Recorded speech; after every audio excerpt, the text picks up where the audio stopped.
এখন খলিলুর রহমান উনি যদি এই বিএনপির সরকারে মন্ত্রী হন বা সরকারের অংশ হন, তাহলে কিন্তু এটা প্রশ্ন উঠবে যে আগের অন্তর্বর্তী সরকারে উনি তাহলে ওই রাজনৈতিক দলের পক্ষ হয়ে কাজ করেছেন।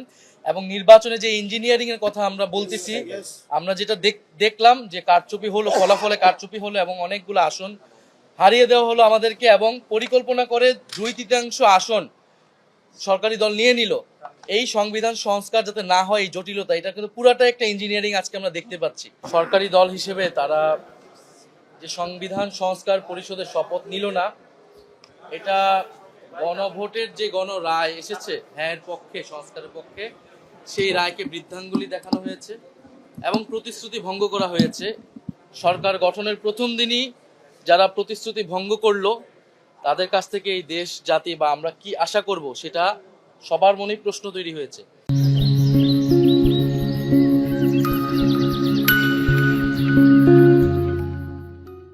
এবং এটা শুধু রাজনৈতিক প্রতিশ্রুতি ভঙ্গ নয়, এটা কিন্তু আইনি সংকট এবং জটিলতা তৈরি করেছে।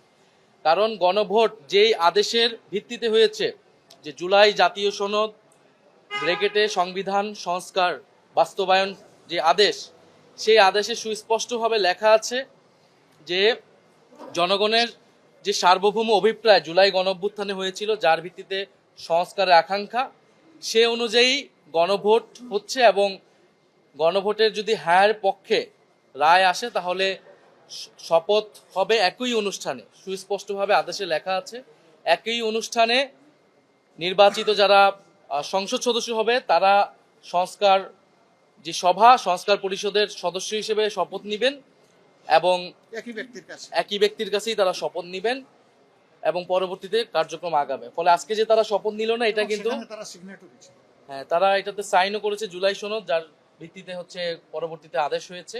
এবং এই আদেশটাকে কিন্তু তারা মেনে নিয়েছে, গণভোটকে তারা মেনে নিয়েছে, গণভোটে তারা অংশীদার ছিল। ফলে যেই ব্যাখ্যা তারা দিচ্ছে, এই ব্যাখ্যাটি একেবারেই গ্রহণযোগ্য না। কারণ গণভোট বলতেছে সংবিধানে নাই, গণভোট জিনিসটাই সংবিধানে ছিল না। গণভোটের বৈধতা হচ্ছে সেই আদেশ। ফলে সেই আদেশ সবাই মেনেই আমরা এই নির্বাচনে এবং গণভোটে অংশ নিয়েছি। ফলে এখানে একটা আইনি এবং সাংবিধানিক সংকটও তৈরি হলো। আমরা জানি না এটা কিভাবে এটা নিরসন হবে। আমরা আহ্বান করব যে তারা দ্রুত সময়ের মধ্যে শপথ পাঠ করে এই সংকটের নিরসন করবে এবং জনগণের প্রতি কাছে যে আমাদের সকলের প্রতিশ্রুতি ছিল সংস্কারের পক্ষে, সেই প্রতিশ্রুতির পক্ষে কাজ করবে।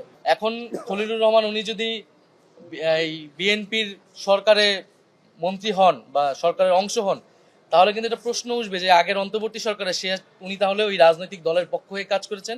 এবং নির্বাচনে যে ইঞ্জিনিয়ারিং এর কথা আমরা বলতেছি, আমরা যেটা দেখলাম যে কারচুপি হলো, ফলাফলে কারচুপি হলো এবং অনেকগুলো আসন হারিয়ে দেওয়া হলো আমাদেরকে, এবং পরিকল্পনা করে 2/3 আসন সরকারি দল নিয়ে নিল।